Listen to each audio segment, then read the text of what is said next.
Hello, marti keessanuu maqaa gooftaa Kiristoosiitiin baga nagaa dachaatan akka mul'atan.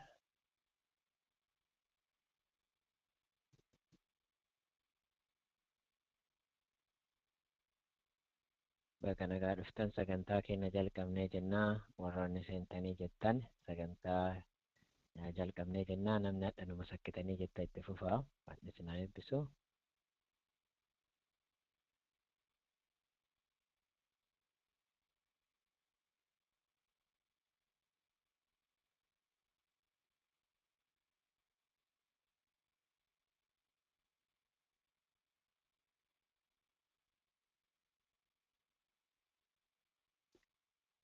Namni seeneera? Daamuu faseentanii mariite.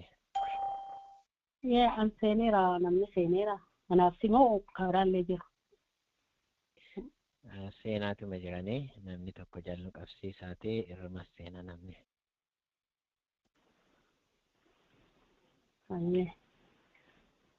Sagantaa keenya jalqabuuf waaqa keenya guddifnee galatoomfannaa waaqa nagaa eegee ati nu galchaas maqaan isaa ulfaatu jedha. Waaqayyoon hin galatoomfannaa akkuma isinii toletti. Guddifnee si galatoomfanna waaqa galataa waaqa araaraa waaqa gara laafessa galanni si haa ga'u ulfinni siif haa ta'u. Eeddooniif jaalalli araarri kan kee waan baay'ateef kun guyyaa dhageenyu maqaan kee haa ulfaatu. Abbaa kiyya kunoo mallee sirraa nyaachuuf ulgeelleerraa. Kadhageenyu kana kan nyaannu kanaan akka jireenyi keenya jijjiiramu hafuurri kan kee qulqulluun akkan hirkisu akkan masakkuse kadhadhaa kootti iddoo keenya deddeebi'i kunoo daa'imman teenya ta guyyaadhaan faarsa irraa ati faarfatan abbaa kiyya gooftaa kiyya akkan waan deddeebi'uun nu haa gahu dhufa keetiif nu qopheessi kadhageenyu akka jijjiiramnu gargaari maqaa kiristoosiitiin kana hundumaas kadhaa ameen.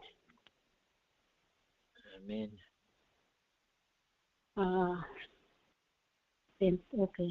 Amma sagantaa keenya hojii jalan qabne ijoolleen nu faarsiti. Nu faarseeneera ijoolleen. Daamu booka. Ileen ifaan jirani. Okay. Kabiraa hoo mana beefa seenanii. Yaa'ii. Okay, irra haaseenanii amma istuun duraan faarsa jettee bira taa'atti istuuf yeroo kenna.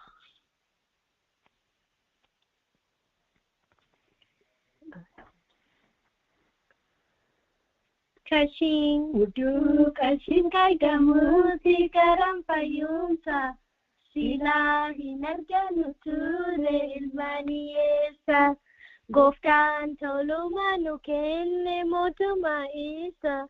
Anu mama loja isa gammachiisa udu kashin kargamuuti karan fayyumsa silaa hin argannu ture ilmaaniyeessa gooftaan toluma nu kenne mootummaa isa anu mama loja isa gammachiisa. Udu kashin kargamuuti karan fayyumsa silaa hin argannu ture ilmaaniyeessa gooftaan toluma nu kenne mootummaa isa anu mama loja isa gammachiisa. Amen. Ani waaqayyo sin eebbifame iddoo. Taliileen faa itti fufaa kuwwa irruma haasinu haa dhufe.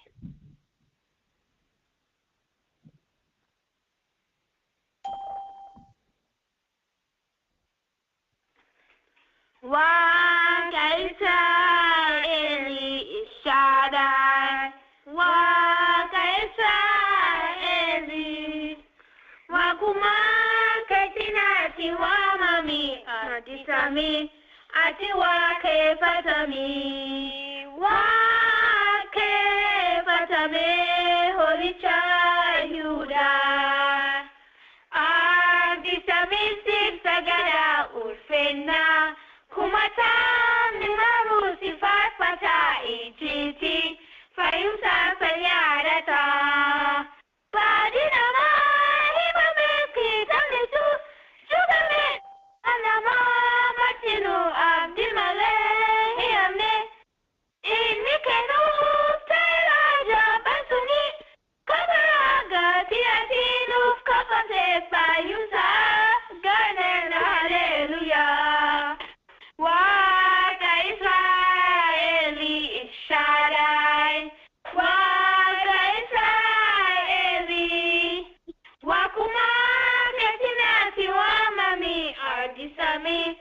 ati waaqeffatami waaqeffatame holicha Yihuudaa abdi samiitti sagada ulfinna kumataan maruusi faarfataa ijjiitti fayyusaa kan yaadata baadhi namaa himamee fi tamnisu himamee hima namaa martinu abdi malee hiyyamne inni kennuuf taara daafa suni kabaraa gaatii atiinuuf kakatee fayyusaa looneen haleluyaa waaqa Israa'eli Shaddai waaqa Israa'eli waaqumaa keetiin ati waamami addisami ati waaqeffatami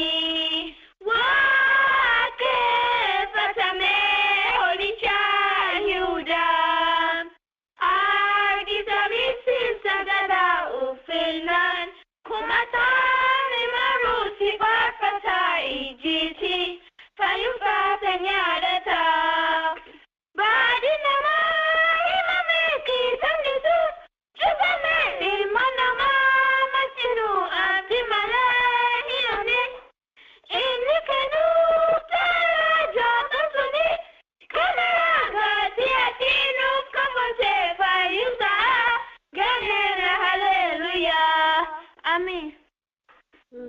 Amen.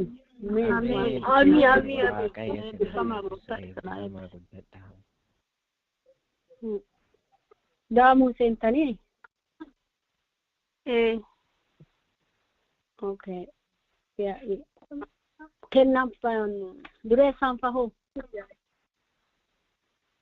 Ayyee yaa'ii jalluun qabii dureessaan fanuu haa tumaran.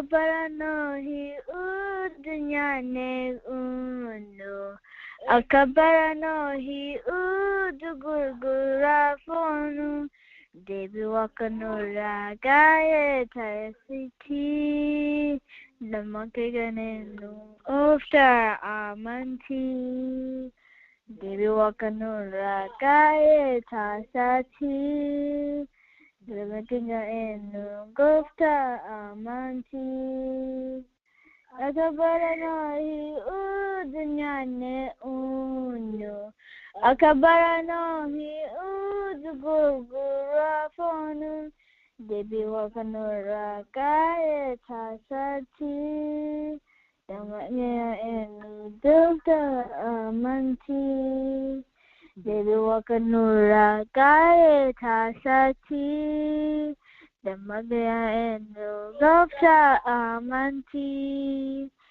Debi wakanura udunane uno Akabaranohi udugurgurafonu Debi wakanura gaye tasati Damagaya enu gofta amanti Debi wakanura gaye tasati Damagaya enu gofta amanti Akabaranohi udunyane uno Akabaranohi udugurgurafonu Debi wakanura gaye tasati Damagaya enu gofta amanti Wakanura gaye tasati Damagaya enu gofta amanti Amen. Amen. Ame waaqa isaa eebbifame. Dureessaan fa'a?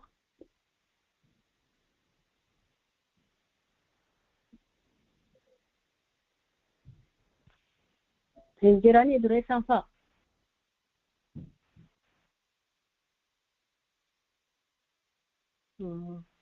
Yoo dureessaaf kan jirre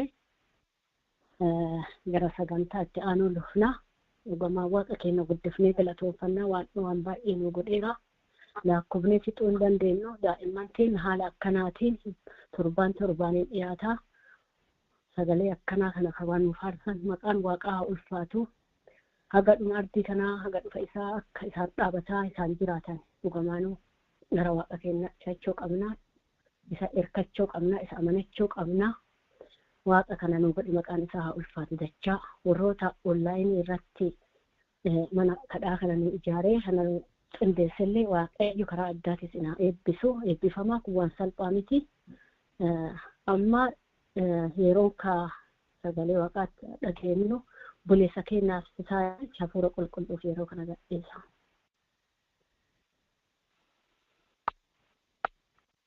All participants are muted and they can unmute themselves.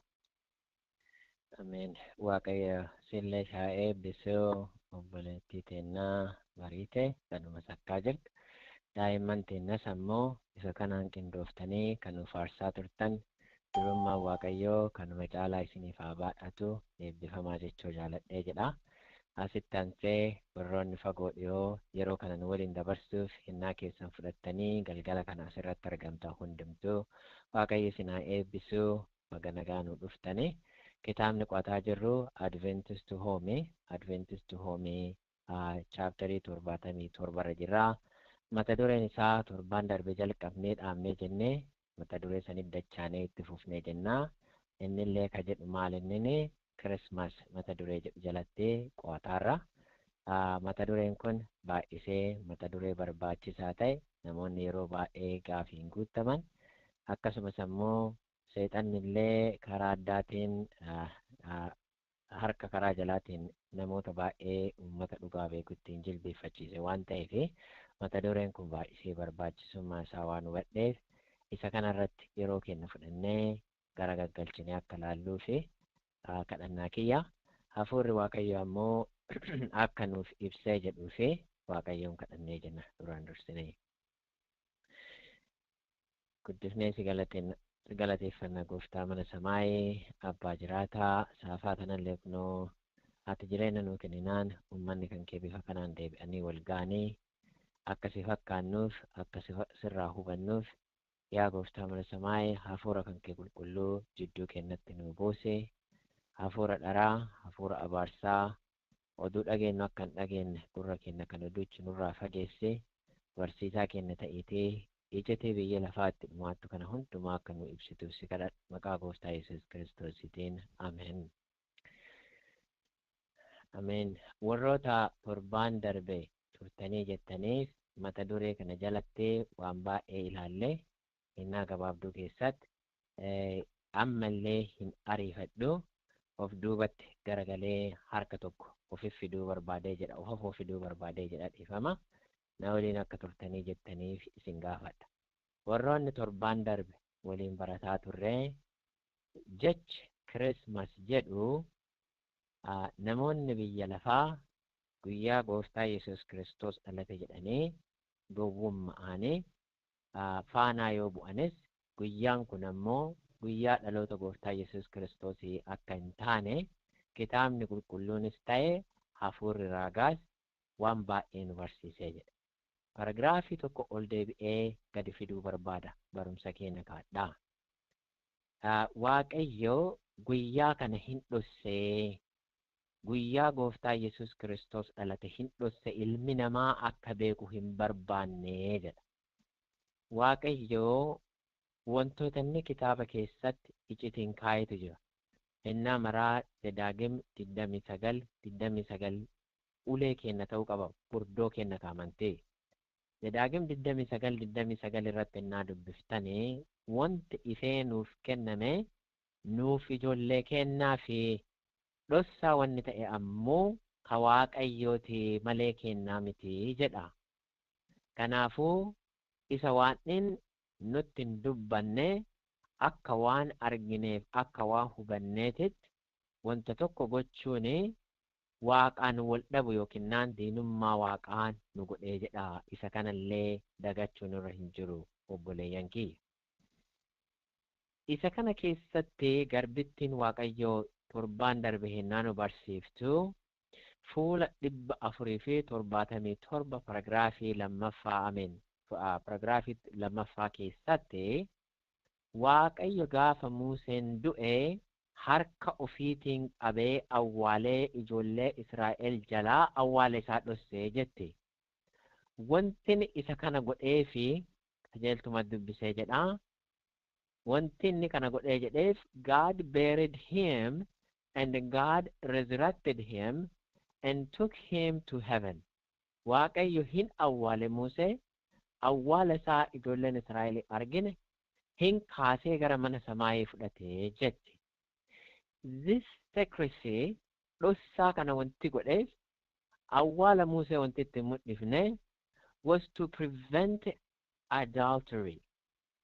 Namoonni waaqa dharaatti itti deebi'anii waaqa dhiisanii waaqa biraatiif akka hin saganneef dhossee jedha.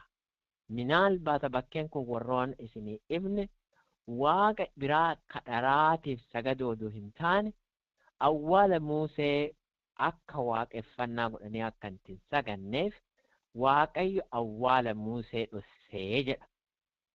Remember, wanti dubbisaarru kun it is an Adventist home, page 477, paragraph 3. Waaqayyo hubannoota isaatiin in his wisdom the Lord concealed the place where he buried Moses. Lafa Musee itti awwaale san Waaqayyo hubannoota isaatiin dhosse concealed jechuun akka namni hin argine godhee jechuudha. Okay. Kana wanti godheef maali?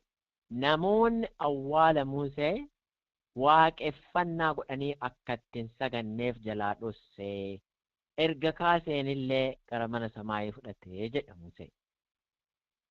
He against whom they rebelled while he was in active service, whom they were provoked almost beyond human endurance, was almost worshipped as a god after his separation from them by death. Hennaa inni isaa waliin jiru hennaa isaan masaku warri hin dhageenyeef kun gaafa inni du'e Musee akka waaqaa godhanii isaaf sagadaaf turanii jedha. Meeshaa dhaastaatti xiinxallaa bakkee kan. Amma dubbiin jabduun bakkee kan. Waa'ee Kirismaasa duqaa wanti waa'ee awwaala Musee kaasee dubbatuuf maali'ee jennee hennaa laallu. Hafuurri Waaqayyoo yoo ergaa mana sagadaa kana ka'amannu taane for the very same purpose wama wal fakkaatu ilmaan Adventistootaa yookiin kiristaanni bara kanaallee akka godhu waan beekuuf he has concealed the precise day of Christ's birth. Guyyaa dhaloota gooftaa Yesus Kiristoos guyyatti isa ilma namaa jalaa hin dhossee. I hope you catch the glimpse. Waaqeffannaa dharaatti godhanii akka isaan awwaala Museeti akka hin saganneef awwaala Musee harka ofiitii awwaalee dhosse. Wanti guyyaa gooftaa Yesus Kiristoos itti dhalatillee harka ofiitiin dhossee jedha harka irra kaatee. What does that mean? Maal jechoo? Torbaan darbe keessatti naasofnu wantoonni achi alas ta'an Kiristoos dhalateen booda ta'an waan baay'eetu barreeffamee galmee'ee keessa jira. Guyyoota waliin taa'ee. Hennaan kun hennaa fagoo irraanfatamaa namoonni wantoota galmeessanii hin kennamite. Warri Roomee hennaa kanatti filsifinnaa isaatiitiin akka Ameerikaa hadhaatitti beekamanii jedhan. Born right there. Galmee baay'eetu taa'e. Wanni tokko amma wanta hin barreeffamnetu. Sunis guyyaa inni itti dhalatee jedha. Remember, tissoonni faarsanii warri maadirakii irra jira itti himamee hennaa ijoolleen dhumamtu himamee garuu guyyaan dhaloota Kiristoosii hin dhofame. Never written. Kitaaba keessatti, hafuura ragaa keessatti, addunyaa keessatti hin barroofne. Kirismaasiin maal aduu jettaniiti intarneetni maal isinii himee jedha. Biyyi lafaa addunyaa walii galteeti guyyaa Kiristoos dhalate jettee guyyaatti murteeffattee ta'etti wayitii jedhee dubbata. But it doesn't say that is the birth of Christ. Oduu ka jedhullee It is not true. Why God did this one? The answer is for the same purpose. He concealed the precise days of Christ's birth. Guyyaa gooftaa Yesus Kiristoos itti dhalate san Waaqni maal godhe? Ija isaanii jalaa dhoksee. For the same purpose. Waaqeffannaa dharaa goone guyyaa Kiristoos itti dhalate akka hadha kunoo Kirismaas jedhee namni mataa ofii waaqeffatu, kennaa waaqeffata, guyyaa san dhugeeti haala malee nyaata nyaatee gara malee ta'aa oolu san Waaqayyo waaqeffannaa dharaa kana dhoogguuf jedhee uummata Waaqaa jalaa dhoksee jedha. That the day should not receive the honor that should be given to Christ as a Redeemer of the world. Guyyaa dhaloota isaati jennee ulfinna Waaqa mana samaayii kennine san guyyaa dhaloota isaatiif akka hin kennineef waanni guyyaa dhaloota ilma ofii dhoksee jedha. Can you imagine? Biyya bonaa san keessatti ijoollee Israa'el erga Museen du'een booda waggaa guyyaa 30 naannoo san taa'anii gaddaa turanii jedha. I am very sure they tried to find bakkee Musee itti awwaalamee jedhe. That's why hafuurri ragaa waan kana dubbataa jiru. But they could not find it. Fakkeenya biraa isinii kennee jedhe. Gaafa maleekkonni Soodomiif Gamoraa dhaqanii ummanni Soodomiif Gamoraa battummaa irra hujuuf maleekkota sanirra waan battee hojjechuu fi hennaa Looxi rakkisan maleekkonni Waaqayyoo Looxi ol deebiftee bal'ummaa uummata san dhoofte. Eenyullee balbala san gara akka hin argine. Can you imagine? Adhallee taadaa warroonni Kirismaasii Kiristoos guyyaa kana dhalate jennee malaamitti dhoofne Desemberin 25 Kirismaasii jennee diimaa uffannee muka laxxafnee Kirismaasii dhaabnee ijoollee teenya muka san jala fotoo qabna. We are committing adultery. Ijoollee teenya muka san jala cincaa dhiyeessaarra Waaqa dharaa jalatti. By the way, Christmas tree is nothing to do with Christ. What is that? We don't even understand. What is Christmas tree? From one of very dedicated document, let me read to you what this Christmas tree is. I promise you to kind of explore a little bit. Okay.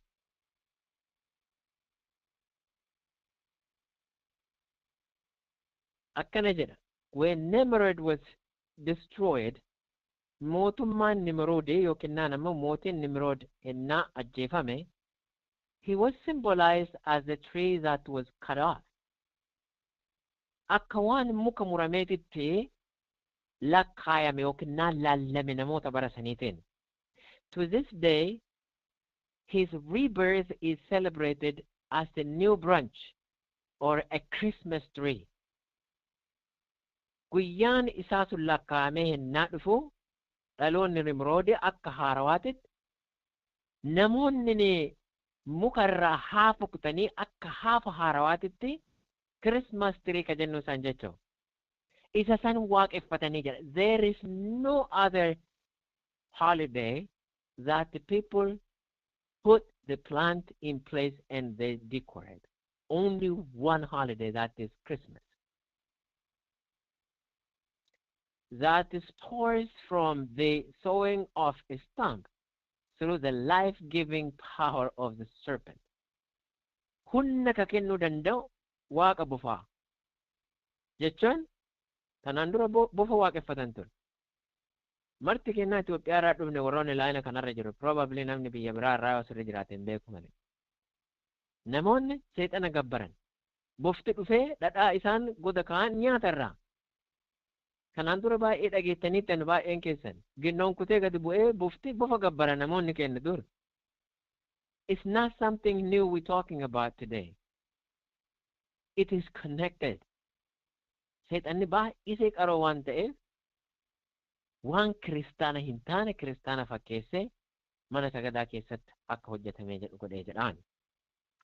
The ancient practice of celebrating the birth of the sun god, S-U-N, God in small, Waq adu waaqeffachuun through the fire tree is found in the most ancient religions, even those of ancient Indian cultures of South Africa. South America. Ifama guddaa godha. Waaq aduu jedhanii muka keessaan baatee cararraa dhuftu sani hinna waaqeffatantu ture kun ammoo warroota Indians jedhaman kana keessatti South America keessatti waaqeffannaa beekamu keessaa tokko fa'aadha. For in England, Christmas is celebrated by throwing Yule log into the fire, representing the destruction of Nimrod. The Christmas tree was then decorated, symbolizing rebirth of the sun god. Wantini warra England irraan qaqqabateeti maaltu dhufee jedhama. Wantini muka dhaabanii biyya kana laastikii bitan malee biyyatti akkuma beektanii jettan hin dheessatu murama. Munni biraa hin muramu torbaan darbe dubbadhee ture. It is evergreen jedhamee beekama hin dheessi. Hin gogu hennaa maraa hin dheessu. Maal mul'isuuf dikoreet godhan jedha. Isa darbe san waaqeffannaa aduu sanii fi isa san waaqeffachuuf muka kana dhaabanii jedha. Let us think as a Seventh-day Adventist people. Torbaan darbe waan garaa kiyyaa diqqoo daangaa isinii ceewaa wayii dubbadhee ture. I came from this background. It is silly to me when a Seventh-day Adventist people who have this light telling me Christmas, it is okay, we're going to remember the birth of Christ. Dhugaa kan oduu harkaa qabna. Oduu waanni mana samaayee anatu dhosseera guyyaa kana hin beektani jedha. Waan waanni dhosse harka kennaan soquuf deemnee jenna. Sheemiin guddaan nu dhagahamuu qaba. Yoo tanaan dura ijoollee teenna muka Christmas tree jala kennee ka fotoo qaamne is now it's time to just move these kids out of there. It is time to get rid of that waaqeffannaa dharaa decorate goonee jalatti of hin somne. Yeroo baay'ee tanaan dura dubbadhee ture. Ennaa Decemberiin 25 naannee ga'u maraa ciniinsitu na qaba akka Adventistiitiitti. Because shamelessly one taaneerruuf. Even as a people, right on our TV, we show them singing and just, planting everything that the world do in a church. The very people that we depend on. I am not ashamed to tell you this is absolutely wrong. Anin namoota ka jijjiiru, namoota ka barsiisu battummaa hojjechuu ni miti. Namni sun hin fayyin yoo an battummaa hojee nama san ka fayyisu. Waaqni akkatti fayyisu qaba. Hadha sheemiin guddaan nu dhagahamuu dadhabee mana sagadaa kenna keessa wanti mul'atee jedhu isa kana. Fakkeenyaaf Lady Days. Can we just relate that to the Mother's Day? Mother's Day guyyaa kam kabajamee jedha. Can somebody just respond to me online? Guyyaan isaa meeqarra dhufa Mother's Day? Do anybody knows? Hello? Muutii irraa of kaasaa warroonni dubbataatan? Mother's Day. It comes on Sundays, for example. This year it is, I think it's Sunday, May 14, right? May 14. And let me surprise you even more. The Catholic people, they have what they call it is Ladies' Day and a Catholic feast that is on March 25th. Do you know that? Beena isa kana March 25tti Lady Day jedhanii guyyaa qabu. Ati May kudha afurittillee Mother's Day, if you're telling this is a Mother's Day, this is a Father's Day, exactly you're doing the same thing but a different day. Who told you to celebrate your Mother's Day? Who told you to celebrate your Father's Day? Is that written in the Bible? Is that in the spirit of prophecy? Is even the Bible give us to authorize us to celebrate our birthday? My friend, my people, the remnant of this last day, God is calling us to the light. We have such a profound light, but we are not living according to it. That's the problem. And I'm background, I'm authorized to say this because I have done this in the past.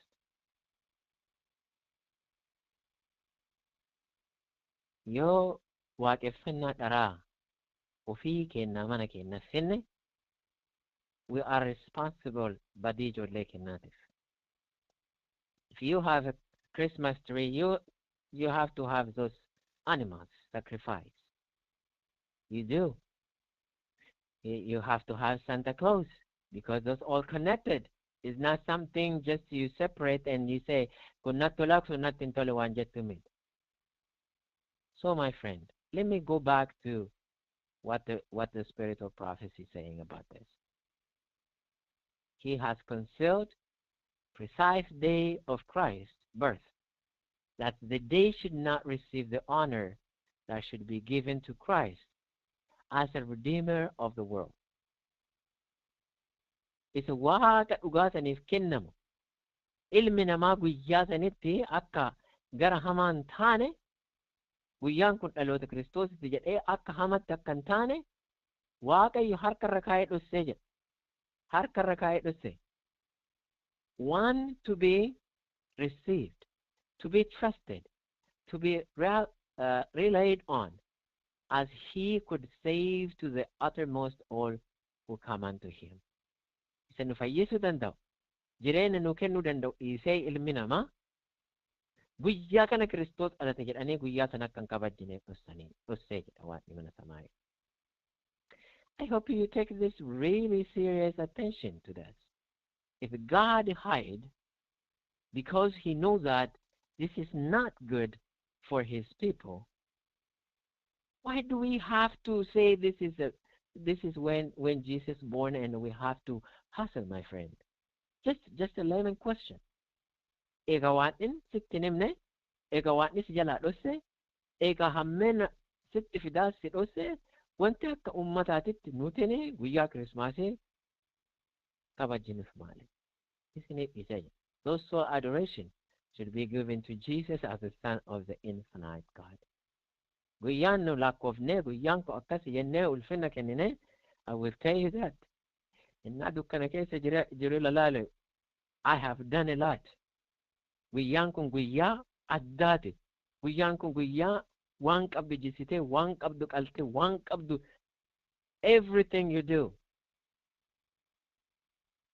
Maaltu galeree ummata hambaatitti, ummata ifaa, ummata silaa waan kana namootaaf gorsinu, maaf dukkane nu qabate. The next thing we are going to see, the day not be ignored. Guyyaa kana dagachuu nurra hin jiru. Again, kanaan dura illee waa'ee holiday irratti illee naa kaasnee jennu, we talked about this. The day should not be ignored. Guyyaan kun dagatamuu hin qabu. What does that mean? Haadha namoonni baay'een bakkee kana dubbisanii, oh, the day should not be ignored. Guyyaa kana hin dagatinaa jedhameera. That's exactly what the people tell you for sure. Namoonni church kennaa. Oma jirtu isin himaara because dhugaa dubbatanii lafa nama dhiite buluu wayyaa jedhan. Isi kana isin dubbisanii jedhan daddafanii. But it exactly means the day not be ignored. If God say, I concealed it, ofii dhosse yoo jedhe, guyyaan isin jedhaattu kun, is that means a Christmas? As the 25th of December is observed to commemorate the birth of Christ, namoonni baay'een yookiin naannoo guyyaan Decemberiin 25 guyyaa dhaloota Kiristoos jedhanii namoonni baay'een akkuma guyyaa kana yaadatanii. The children have been instructed by precept and example.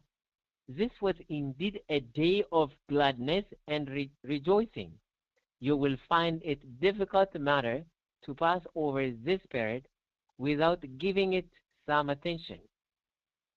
Namoonni yeroo baay'ee guyyaa kana guyyaa gammachuu addaatti godhanii waan fudhatanii fi guyyaa kana akka nama argineeti yoo bira lufti daa'imman kan keerra effektii qabaadha.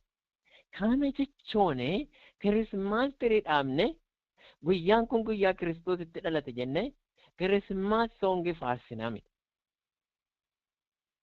Do something separate, something good, something keep them in a straight path of God.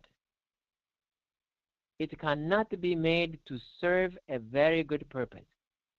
The youth should be treated very carefully. Dargaggoonni yeroo kanatti siizinii kana keessatti yookiin gaafa guyyaan 25 kun dhufu dargaggoonni kennaaf of eeggannaan godhamuu qabaa jetti garbitti Waaqayyoon naa dubbate. They should not be left on Christmas to find their own amusement in vanity and pleasure seeking. Guyyaa kanatti dharraa mataa ofii guuttachuuf gaafa Kirismaasii kana hojja isaaniitti gad isaan dhiisuu hin qabnu jedha. I hope you understanding. Guyyaan kun guyyaa ijoolleen teenya biyya lafaatti makamtuu miti. Guyyaan kun guyyaa ijoolleen keenya gadi baatee I have seen a Seventh-day Adventist family members when I was Orthodox. They come to our place, drink and eat just like as we did. Bad example, right? Bad example. In amusement, which will detrimental to their spirituality. Guyyaa kana yoo isaan gadhiifne alibbaale oolanii namoota biraa irraa waan biraa argaa oolanii bakkee kana oolanii waan hin taane sammuu isaaniitti spirituality jechuun hafuurri isaanii waan biraatiin qabamaa jedha. Parent can control this matter. Wanta kana maatiin of eeggannaatti gochuu qaba. By turning the mind and the offering of their children to God and the causes and salvation of souls. Guyyaa kana ijoolleen teenya Waaqa tajaajiluu akka baran. Waaqa mana samaa'iitiif kennaa kennu malee ofii kennaa fudhachuuf akka isaan hin deemne barsiisuu jedha. Can you imagine? Torbaan darbe keessatti waan tokko isin dubbisee ture yonnaa qarbitti Waaqayyo guyyaa dhaloota isiiti jettanii guyyaa maaliyyooti jettanii guyyaa ayyaanaati jettanii kennaa tokkitti illee naaf hin kenninaa.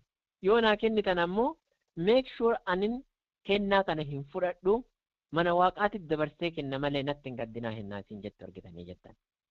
If the prophet of God is so clear as this, no ijoollee teennaaf taadaa guyyaa dhaloota keessanii jennee ashabarraqne waan qabne jissine namootatti waamne shaamaa ibsine. Can you imagine? What does that cake represent? What does that the candle represent, my friend? Do we know? Parent can control this matter. Amma wanta kana control ka gochuu danda'u maatii jedha. Jireenyatti mul'isuun. We have to come up with something. Formulaan amma lafa kenne Adventistii waan kana guyyaa tokko waliin jennu hin jiru. Formulaan jiru ammoo daa'imman tantee oolmaan isaanii wantoota kana laalanii mataan isaanii akka marratan guyyaa sanitti haguma haga kan keetitti daa'imman kan kee sammuun isaanii Kiristoosiin keessa akka oolu godhe.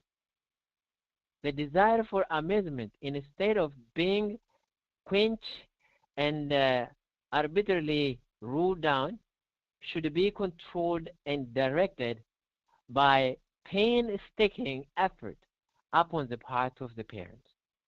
Maatiin of eeggannaa godhuu qabu godhee ijoollee tanaa fi guyyaa san addunyaa expose akka hin taane tattaaffii gochuu qabna. Yoo ati mana kan kee keessatti ignorantly ka dabarsitaati, your children go to the neighbors. Plan as a Seventh-day Adventist family. That's why we are studying this program. Don't send to your neighbors. Don't send to your friend who don't have the same faith with you. In fact, warroota waliin fakkaanne biratti dabarsuun yeroo maraayyuu it always damage your kids. Daa'imman dantee baaftee you know maal jedhan maqaa qabaasitti sleep over. Sleep overii deema jedhanii daa'imman teenya yaanii halkan san sleep overii irraa karakterii mana keessan keessa hin jirre haratanii galanii jedhanii. Be careful where you send your kids to. Ilame waan jedhee jedha. Their desire to make a gift may turn it into a pure and holy channel and made to result in a good to our fellow men by supplying the treasures in the great groundwork for which Christ came into our world. Yoo isaan biyyatti lafaa kennaa walii kennuuf haanxaanii jedhan ijoolleen tante ammoo fayyumsa mana samaa'iitirraa gad dhufe kennaa san ka ta'ee jedha. Karoora inni dhufeef san warra guutuu akka taanii jedhaniif ijoollee tante barsiisa. What it exactly means? Torbaan darbe keessa waan tokko haasofnee ture. Ijoollee keenya barsiifna jenne wanta gochuun nurra hin jirre godhaa ijoollee teenya barsiisuu hin dandeenye. Kana jala murree hubachiitu nurra jira. Hinnaa ammoo ijoolleen teenya hubannaa irraan baan. Biyyiti lafaa adda waan biraa roolti. Let us do a missionary work with our kids. Put stuff together and go around and drop the pamphlet, the Bible, a spiritual prophecy, glow, and let us share Jesus. At this point, they know exactly what they're doing. But if you put the Christmas tree in your home, your church is celebrating. My friend, in the Christmas, if your church celebrates Christmas, just to stay home with your kid. I know we'll get in trouble, but I am okay with that. Because they're teaching what's supposed not to. Keep them home that day, that's fine. Yes, it is true. Because warra mana sagada wanti jedhe influence badaa qaba daa'imman irratti for good and for bad. Self-denial, self-sacrifice mark his courses of action. Mataa keenya cincaa gochuun dabarsinee of kennuun jechuun maal fidee jedha jedha. Hojjaa jireenyaa ka waamamneef saniif ijoollee teenya maatii keenya qopheessinee jira. Let it mark our who profess to love Jesus because in him has centered our hope of eternal life. Wanti nu yaadachuu qabnu, wanti nu gochuu qabnu, wanti innaa maraa nu haasa'uu qabnu, Gooftaa Yesuus Kiristoos wadhakkaa jireenya kennaa, center of our life. Isa kana ta'uu qaba. Guyyaan Kiristoosin yaadan every single day, not only on one day in a year. If you wanna have a special day, the Sabbath is special not only to us but to the heavenly King. So my friend, look, God says this. Erga akkana baranneen booda, erga Waaqayyo ibsoo kana nuu kenneen booda duuba dachaane, waaqeffannaa Gibxii saniif yoo sagannee jennu dhugamaan ofumaa of balleessine malee waaqa takka illee hin goddaaniif. Waaqnin qulqulloota baay'ee qaba. Warroota amanamummaan bi'eeliif hin sagan. If you have anything associated with this, my advice is get rid of it. Isa kanaan walitti qabee maasitti ibsee jira. Seenaa Raahelii namni martinuu warri asirra jirta hundumtuu akka beektan hin beekaa haadha manaa yaadde. Right? Hennaa mana abbaa isiitii baatu waaqeffannaa dharaa ka abbaa isii waaqeffatu fuutee baateen dhossitee dubartiin tun. Seenaa kana baay'iftanii beektanii jettan. Majjeen xiqqashoo waaqaaf, waaqa dharaatiif godhamte lamuu dhakaa guddaa taatee manaa baa'uu dadhabdee jetti. Kanaafuu akka salphatti warri ilaalle ijoollee teenya immoo of eeggannaa guddaa warri hin gooneef har'arraa jalqabnee birthday namaarra ijoollee keenya oofaa. Jingara kama birthday keenya kabanye achii dhufaa. The kids are just like, they sing. We are not teaching them. Maybe lollaan fata'aa hin barsiifnu. Gadi teennee birthday maal akka ta'e ijoollee teenya himuu. Christmaasiin maal akka ta'e ijoollee keenyatti himuu. Waan amma baranne kan ijoolleen teenya liqimsanii akka guddataniif isaan barsiisu. Warroota ammoo ignorantilee waggoota dheeraa mana sagadaa keessa taa'ee dhugaa kana oduu hin dubbisin bira taa'ee irra muguuf hirriibaa akka dammaqaniif aankoo akka oolnurra jira. Isa kana goonee akka argamnee jennu gooftaan mana samaa nu haa gargaaru. Eebbifamaa waan isin haa eebbisu. Yeroon kun kamanaati namni kamuu gaafii asirratti yoo qabaate gaafii gaafachuu hin danda'a. Waan isin haa eebbisu eebbifamaa. All participants are unmuted. Min eebbifama.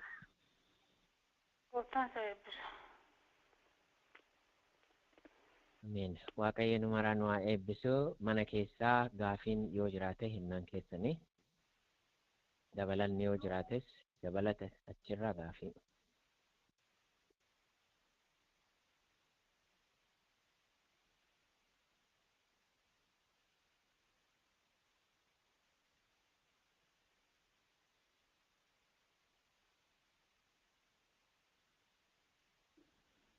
Mana keessaa dabalanni illee gaafiin yoo jiraate hireedhumaa isinii kenna. Achirraan kaafe waaqayyo akka ittiin jiraannu nu haa gargaaru. Gara masakkaatitti deebisee jedhaa. Duraan dursee chaansii deebisee kennaa. Namni gaafii yookaan dabalata qabdan yeroon keessan.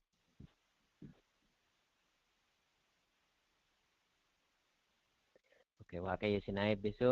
Laagaa namaa dhagaan jiru. Sagantaan keenya kun jalqabe haga dhumaate itti fufa.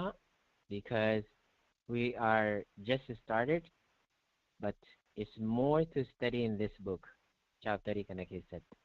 Waaqayyo isin haa eebbisu. Obboleettii teenya deebiseera. Eebbifame. Gooftaan daddabalee haa eebbisu. Eebbifame. Waaqa keenya guddaa galatoomfanna dhugamaanoo. Hanqina keenya dadhabbina keenya waan nu beekuuf irra deddeebi'aa.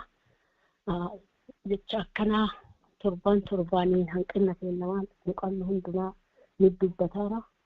Nullee kana ammoo kana arginee hanqina keenya beeknee gara isaa fiiquu akka dandeenyu isa ergachuu akka dandeenyu waaqayyo humna nuuf haa ta'u.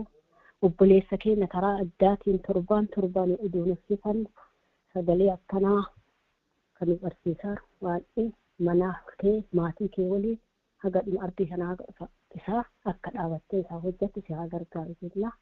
Eebbifame. Ijoollee warri dhageenye warri laayinii kana irra jirtan hundinuu eebbifamaa. Kanaan akka jijjiiramne immoo waan inni haa gargaaru hunduma keenya.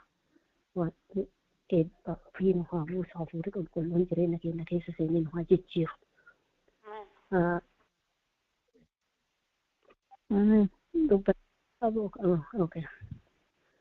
Waaqa keenya amma sagantaa keenya walitti qabuu fi eenyu namni dammitu hojjechaa laayineerra.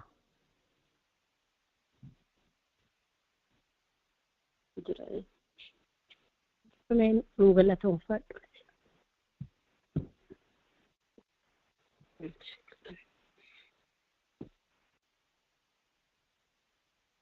Galanni si haa gahu, ulfinni si haa ta'u abbaa keenya. Waaqayyo waaqarraa waaqa nagaa nuu kennitee jiraannee ji'a torbanii warra fuufitti wal ga'ii si galateeffatuuf sirraa baratu nu goote kan kee bara ulfaatu.